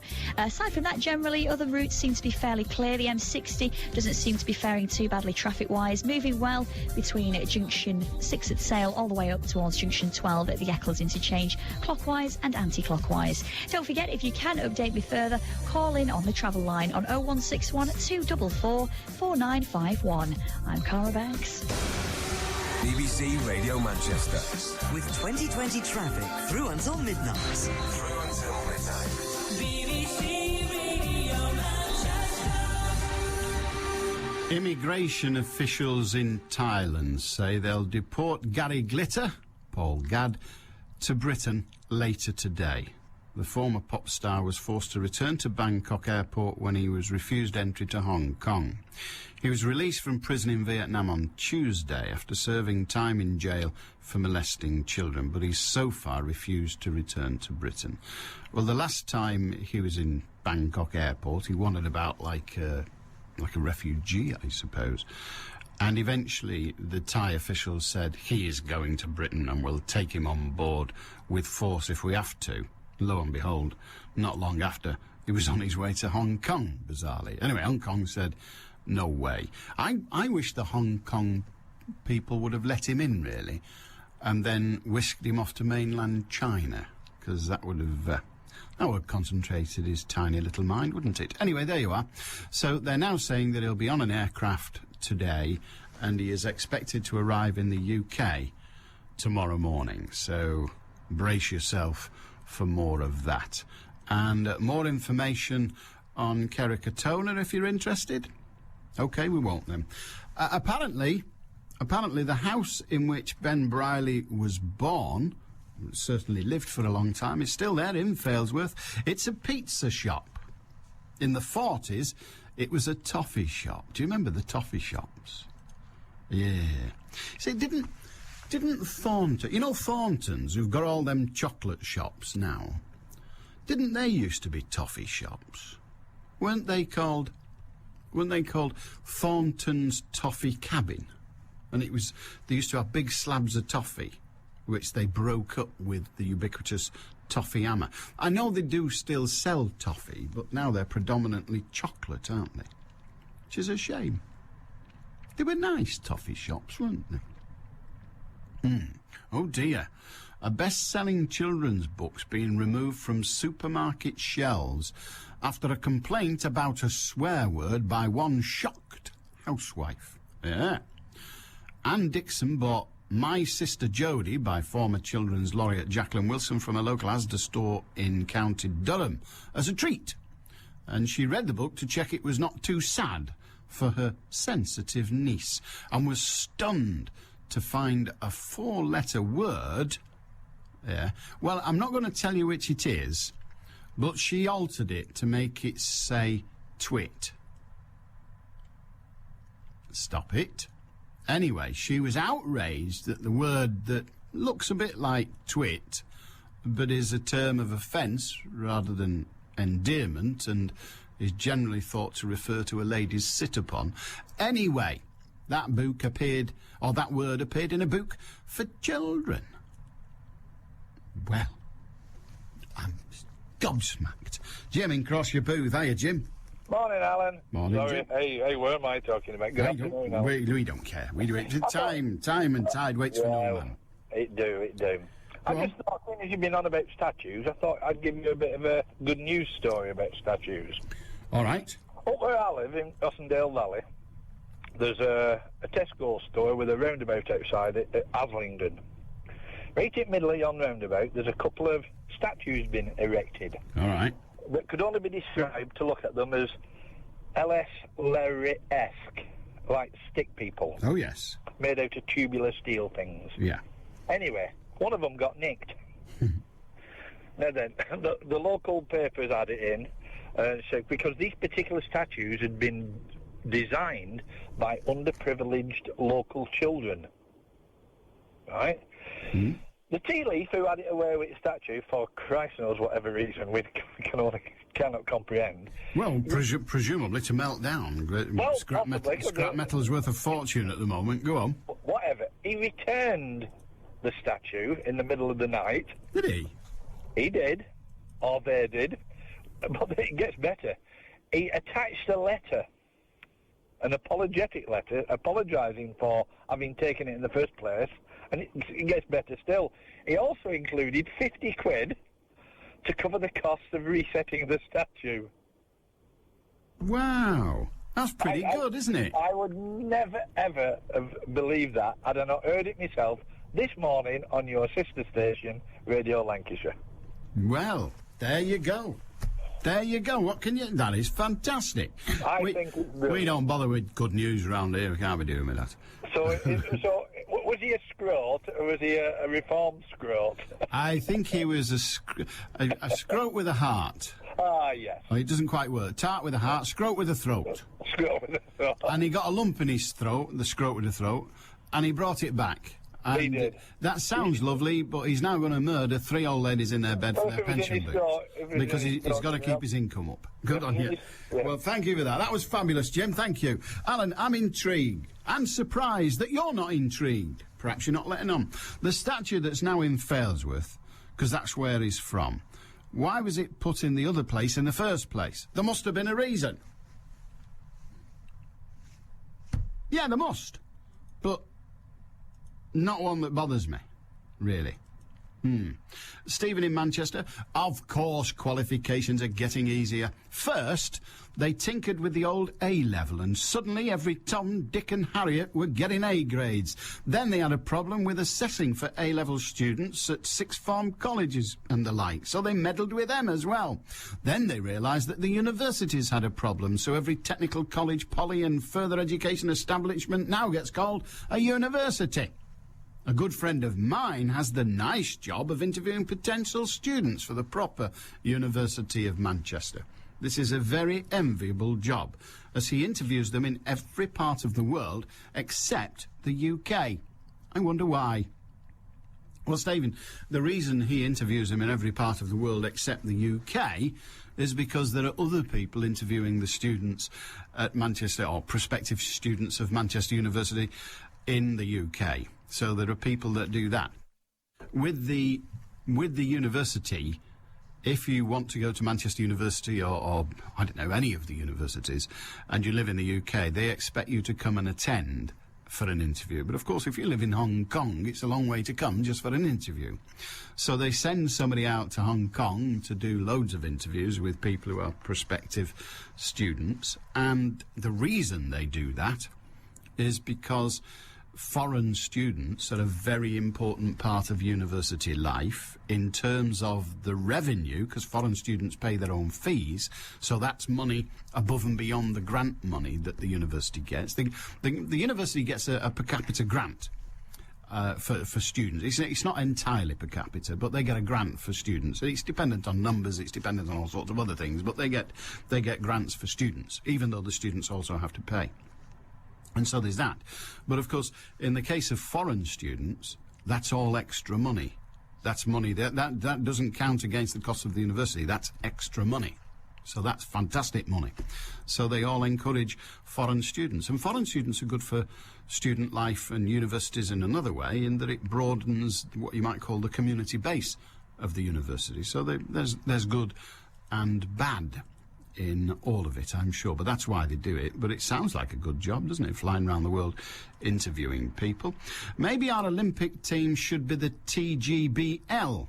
It seems the lottery is funding our entrance. Does that include the BMX bikers?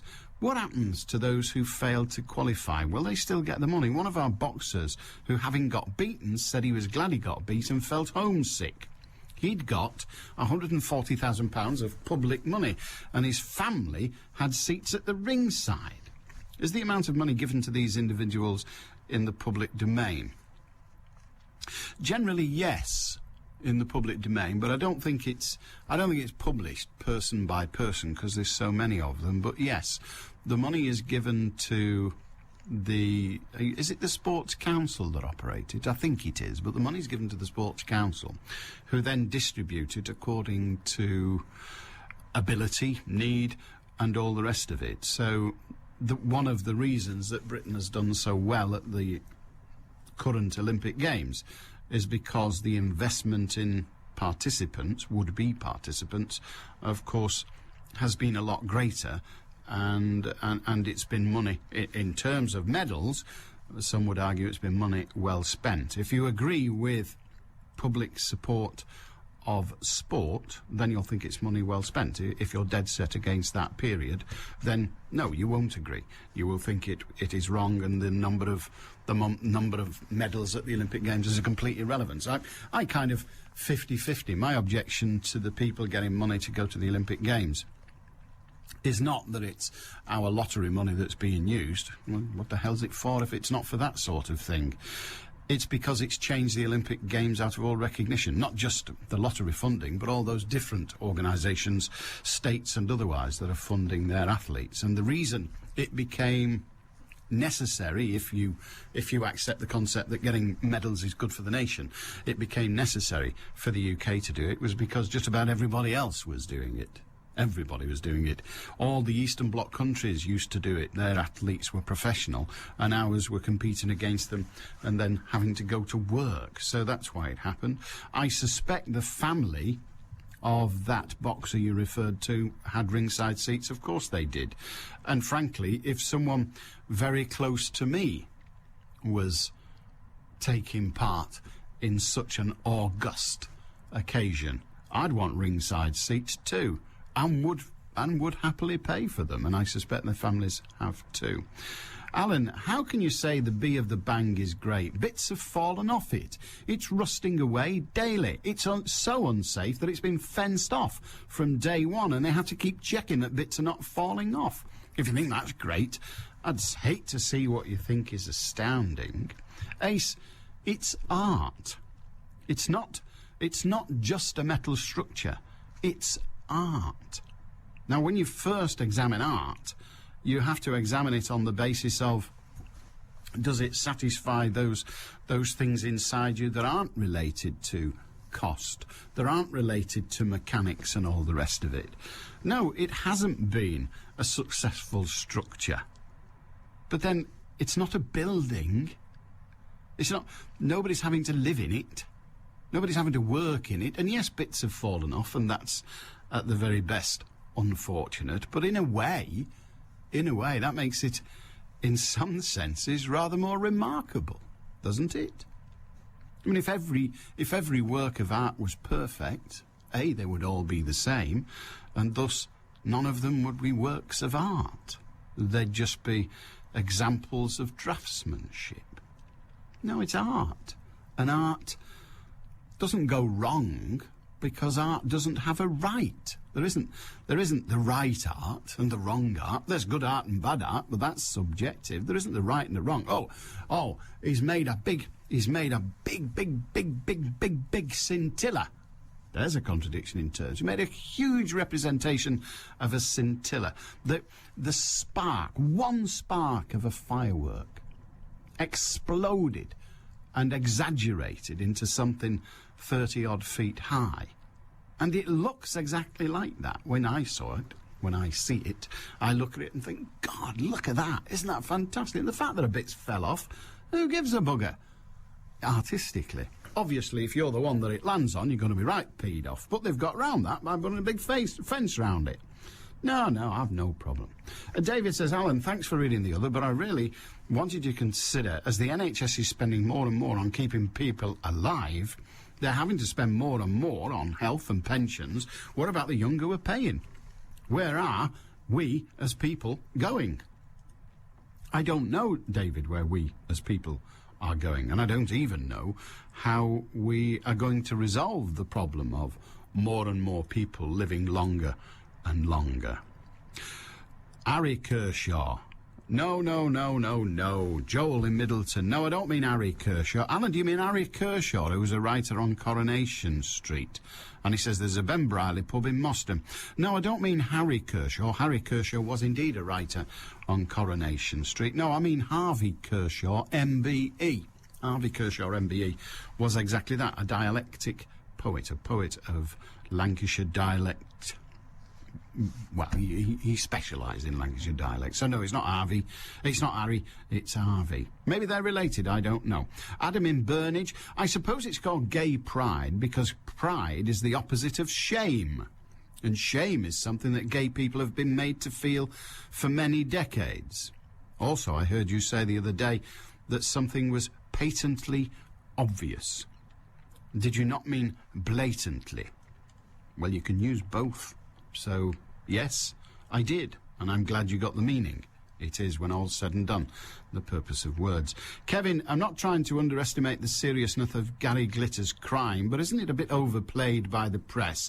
We've got murderers walking the streets after being released early, who I consider to be more of a threat to society. We also know Paul Gadd, but there are 30,000 registered as sex offenders in the UK. Can anybody name 10 of them? Regards, Kevin.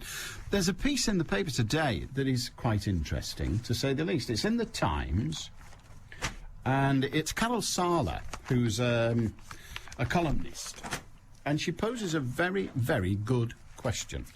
And the question is, we talked about it a little bit yesterday, but the question is, are paedophiles mad or bad? Are they just people who can't help themselves in what they do? The parallel she gives, and I think she concedes during the course of the article, that it's not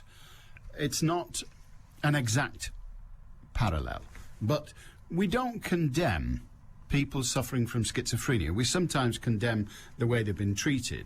We sometimes condemn what they have done, their actions, if you like. But we don't condemn people for suffering from schizophrenia any more than we condemn people who suffer from any of the other list of psychiatric conditions.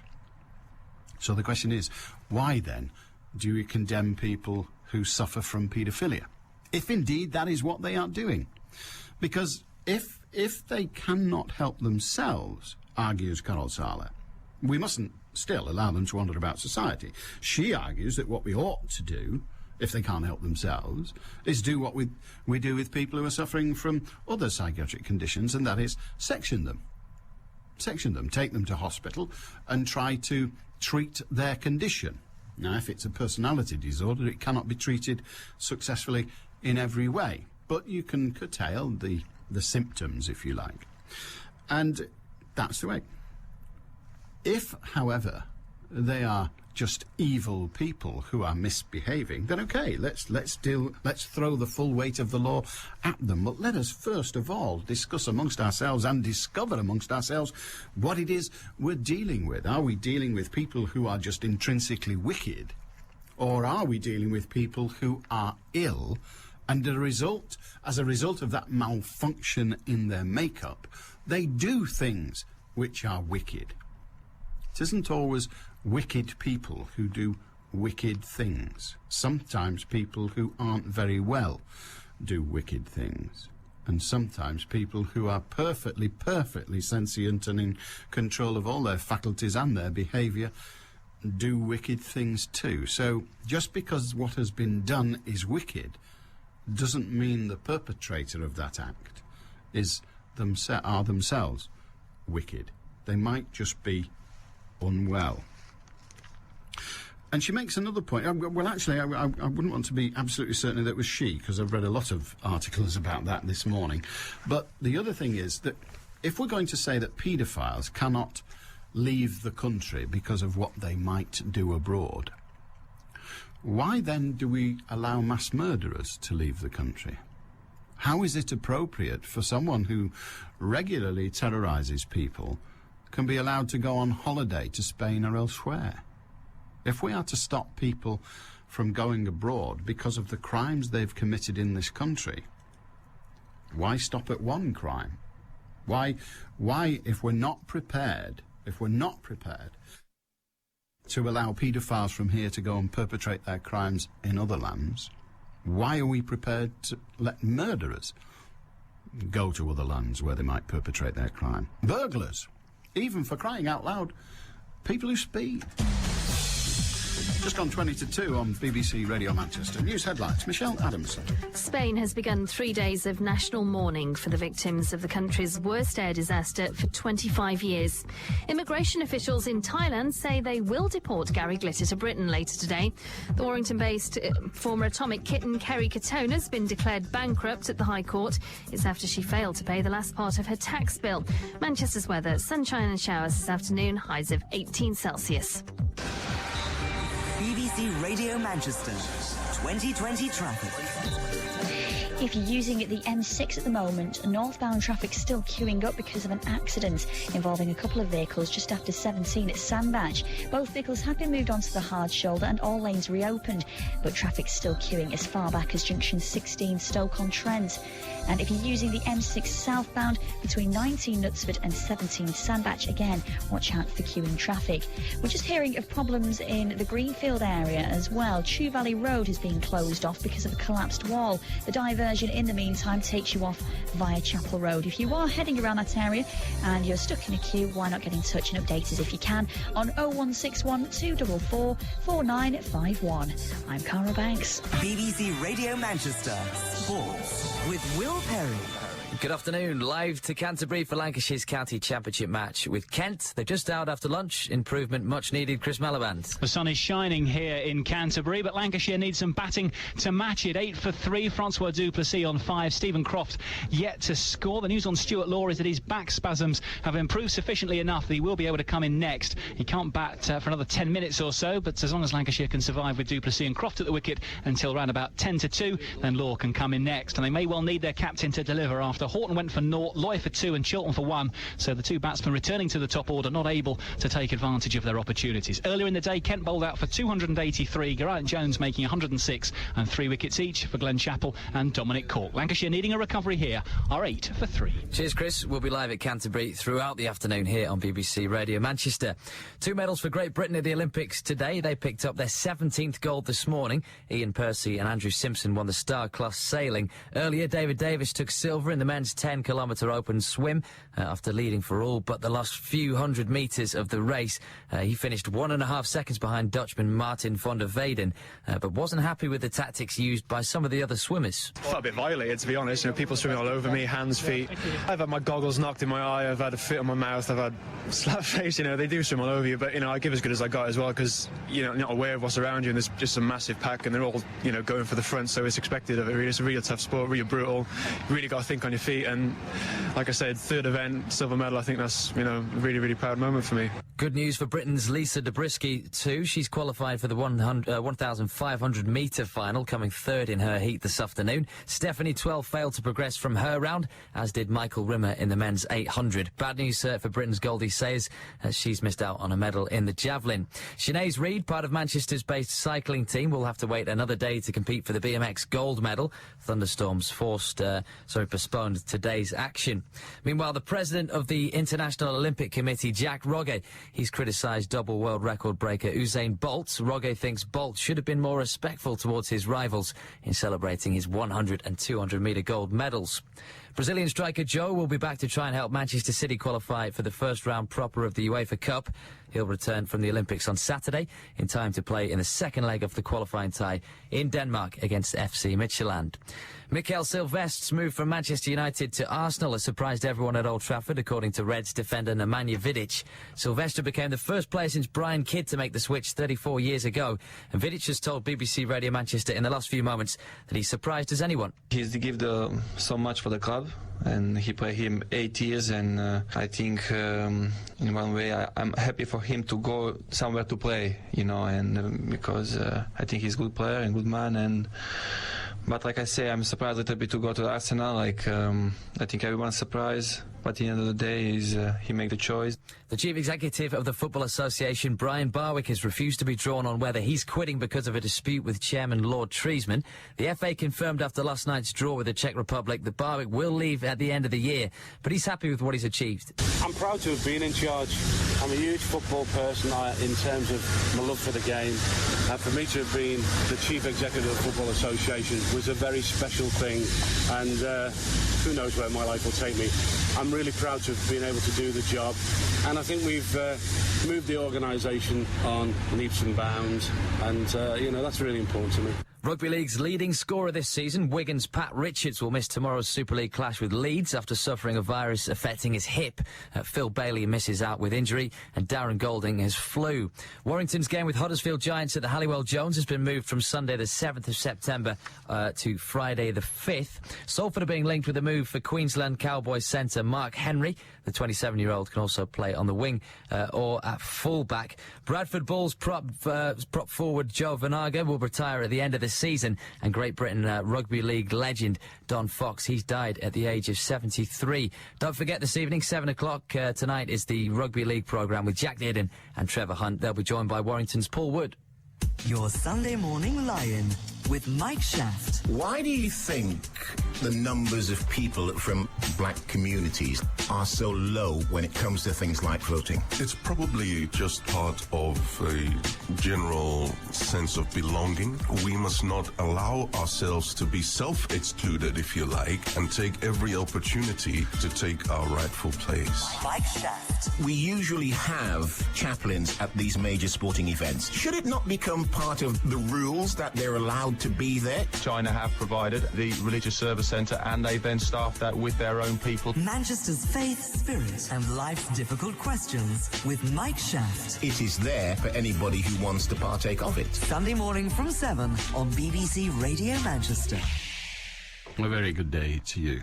Spanair says, that's the people who operated the aircraft in Spain. Spanair says the crashed plane had experienced overheating in an air intake valve before a first attempt at a takeoff, but says it's not clear whether this had anything to do with the crash. And the Pope says that he's deeply saddened and is praying for the victims. Bit late, really, isn't it? They're dead. But just imagine if you arrive at the pearly gates and Peter says, "No, not you, pal. Not you. You're going down." And you think, well, I've just been burned. Again? Horrible, isn't it? This whole thing. Oh, you just despair. His prayer. Why don't they pray beforehand? Why don't we pray to God and say, please, please, please don't let there be any more horrible, horrible disasters? Or why don't we just acknowledge that praying makes no bloody difference whatsoever and not waste our time doing it? One or the other's got to be true, hasn't it? Either praying to God for something means he can intervene, or he can't, because he's not there. Or, if he doesn't intervene, well, what a shifty policy that is. If you don't give me enough prayers, I'll let your kids starve. Oh, dear.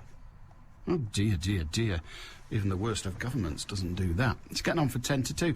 George in Manchester wants to know who will foot the bill for Gary Glitter to be brought back and the other costs that may be incurred protecting his identity.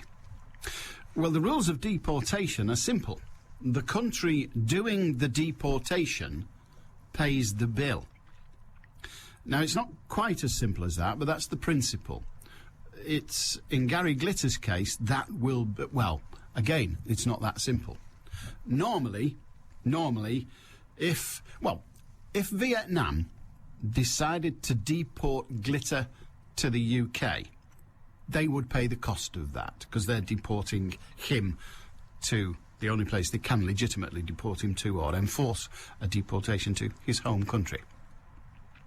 The fact that he's never been allowed into Thailand since on this journey of deportation, if you will, he's never been allowed into Thailand, means that the bill will still stand with the Vietnamese authorities, for no country has let him arrive. He gets to Hong Kong say you're not coming in, so the airline that took him to Hong Kong will be required to take him back to Bangkok, to Thailand, so that eventually, when he's deported to the UK, the original deportation country holds responsibility for the bill. Now, if Gary Glitter had just arrived from the UK in Thailand and wasn't allowed in, the airline that took him to Thailand would have to bear the cost of bringing him back. That's how it works now. So the answer to your question, who will pay the bill for bringing Gary Glitter back to the UK, the answer is not the UK. It'll be a row between Thailand and Vietnam. One of them will be responsible. So who will pay? One of them will pay, not us. Who will pay for the costs that may be incurred protecting his identity? Well, his identity has got no chance of being protected. So I suspect that the authorities are not going to spend much money protecting his identity, because it's very, very hard to protect the identity of an internationally known pop star, even if what he is now internationally known for is being a dirty sod. It's still very difficult to protect his identity. We know who he is. We can't now make him anonymous, so there will be no costs incurred in spending time protecting his identity. Unless, of course, he decides to change his name and his appearance and disappear, in which case he will be paying the bill of that himself, and he's got ample funds with which so to do. The next question is, will that be a criminal offence? Because, of course, one of the things he'll be required to do, and one of the things we think he's trying to avoid when he comes back to the UK, is to sign the sex offenders register. And if, as he is probably required to do by law, he signs the sex offenders register, then any change in his identity cannot be legally hidden from the authorities. So, again, the authorities will say, well, OK, you can change your name from Paul Gadd to Allan Beswick if you wish. That is your privilege. But we will have you registered on the offenders register in each of those names, and you will still have to honour, as Allan Beswick, you will have to honour all the things that you would have had to honour as Paul Gadd, all the things that relate to the sexual offenders, the sex offenders register. So the costs are, in the end, minimal, but you're still left, George, with the idea of, well, what are the alternatives?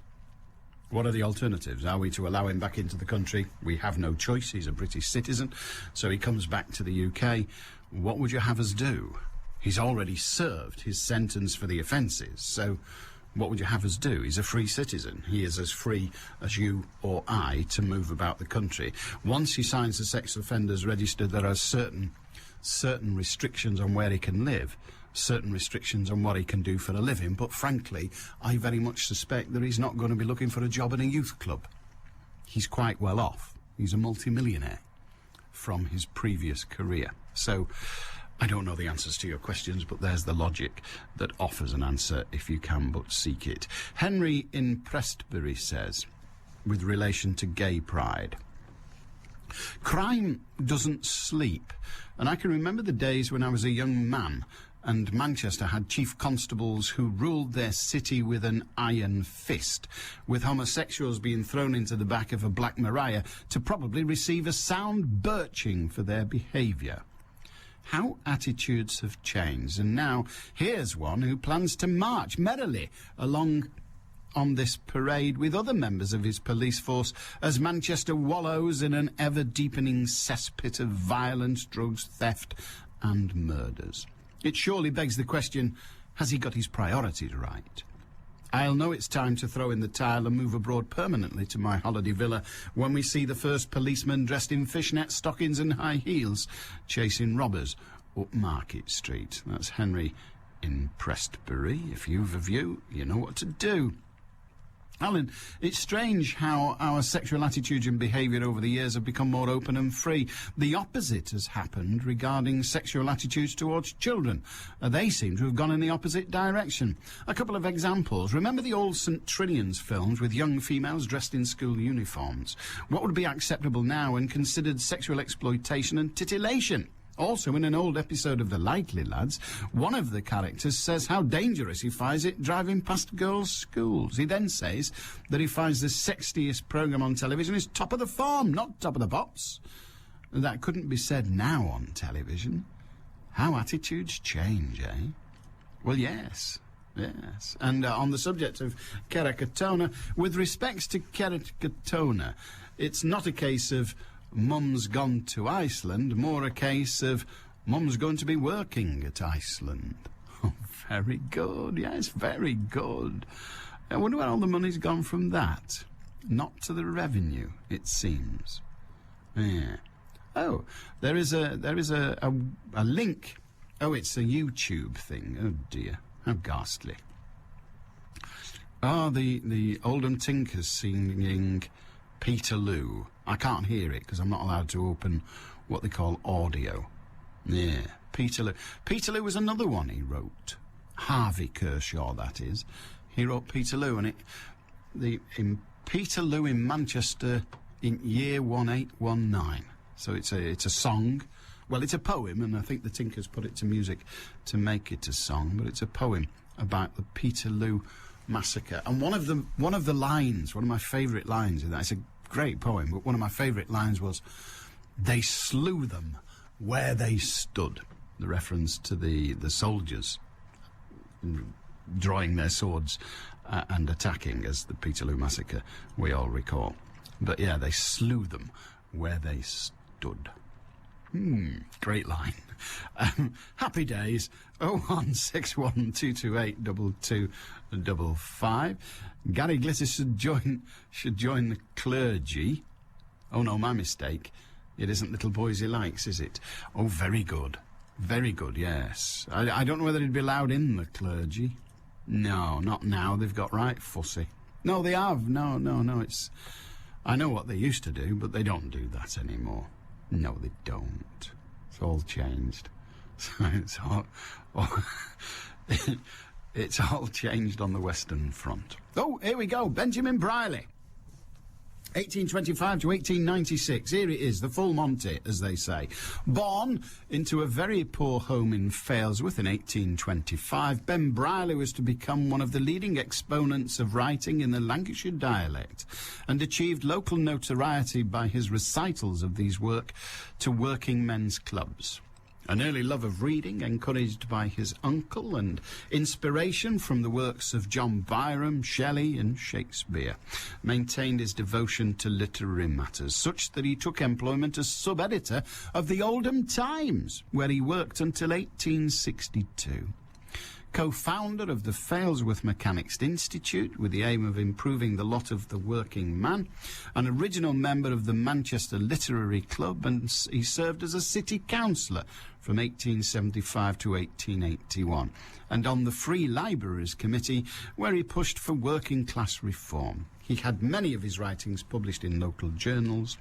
He was popular and respected by all classes of Manchester society, and he died in 1896, and his statue that stood in Queen's Park was made of stone. Its replacement is in bronze, and apparently a lorry knocked it over while stored by the City Council. See you tomorrow.